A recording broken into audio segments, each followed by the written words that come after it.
Well, good afternoon again. My name is Marcia Hawker, and I am so glad to be here with you and with our special guest at the 2010 25th anniversary, our silver anniversary of celebrating the life and legacy of the Reverend Dr. Martin Luther King.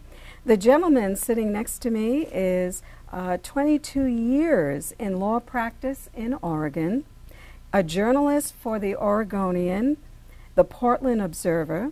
He's the past president of the Oregon National Bar, and he fought for civil rights through the Metropolitan Human Rights Commission.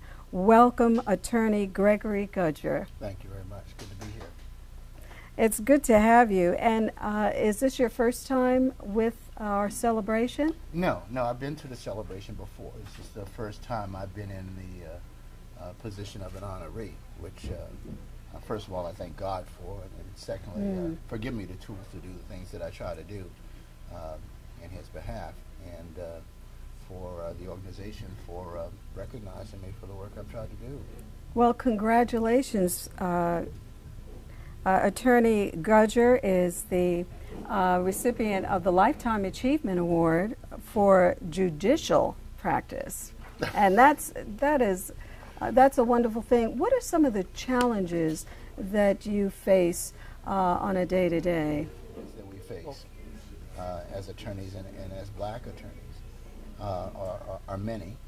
First of all, we have to bring quality, integrity to our practice. Yes. There's, I think the bar in Oregon is more open than it used to be, but there's still some challenges. For example, when I came into private practice about 22 years ago, I believe there were only 9 blacks in private practice, and 6 of those were in private practice because they had opened their own shops. Law firms and the legal community was not open to black lawyers, unless, of course, you were a superstar of some sort. And not to disparage him at all, but a superstar at the time was Answer Hagley, a brilliant man, and I understand that Answer is having some health issues right now. Answer, my prayers go with you, and I wish you and Julie continued success and good life. But things have changed now. There are black partners now in some large law firms, but it's still not complete, and I think there are still some challenges that occur internally, as in any other profession, for African Americans or black Americans. Because of basically the way we're viewed. Yeah, basically the way we're viewed, and how really it's how some people view themselves, and what they may view as a sense of entitlement or a position of superiority or something like that. We need to change. We can't legislate thinking. We can legislate behavior, Yes. But in doing so, sometimes we can give people an opportunity to change their minds about themselves and vis-a-vis other people, including African Americans or black folks here in America. Well, it certainly is apparent to me that what you're doing and how you're representing in your field is what would make Dr. King's heart smile, because it makes my heart smile, and I'm proud. And I would imagine that when clients see a black lawyer, there's a certain comfort in just the visual that, okay, there's someone that will understand my plight, my challenges.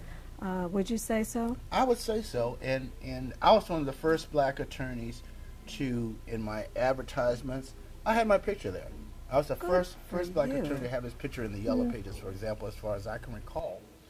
And I did that specifically to make sure that you knew who you were getting. I don't want you, as in my civil rights work, I've dealt with attorneys who, when they may have been talked to on the phone, a different impression was given to the listener, and when they showed up and found that this was really an articulate black person, they turned around and denied the service or denied the opportunity or whatever.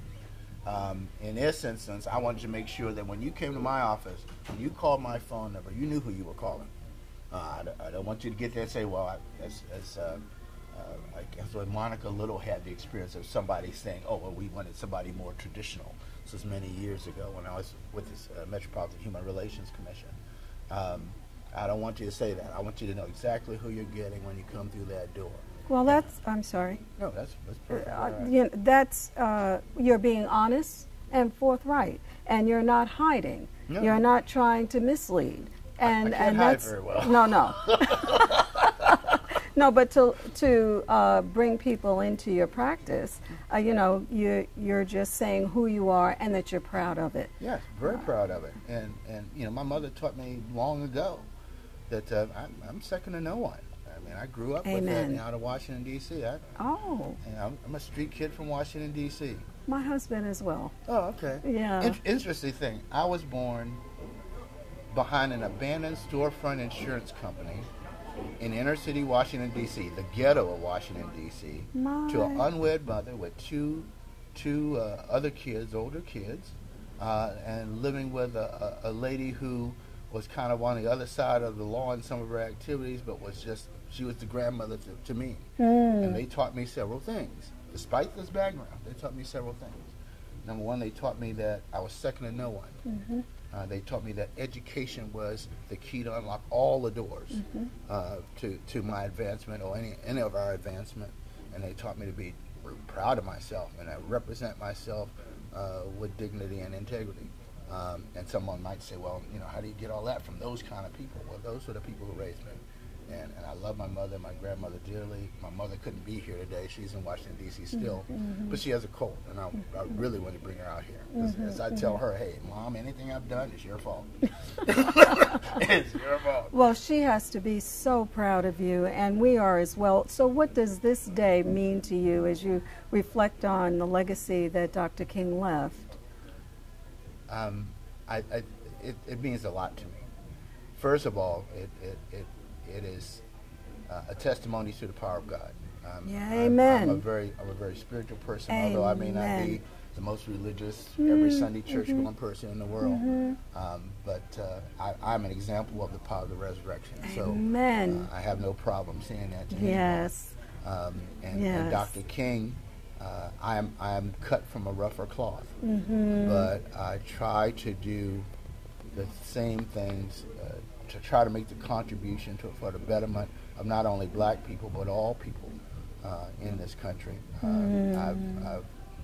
I've dedicated myself to doing that through the various fields and endeavors that I've found myself involved with, and through the many people who've helped me get there. I mean, this is not a solo dance here. You know, I'm a product of the contributions of many. First and foremost, my God. Amen. And beyond that, those who, my mother, my grandmother, a lot of teachers who helped shape me. A lot of teachers in those inner city black schools who helped shape me. Well, Mr. Gudger, thank you so much for taking time to speak with us. Thank you for representing us so well. Thank you for making us proud. Thank you for carrying on the legacy of Dr. King. And God bless your mother and grandmother. They did a great job. Thank you.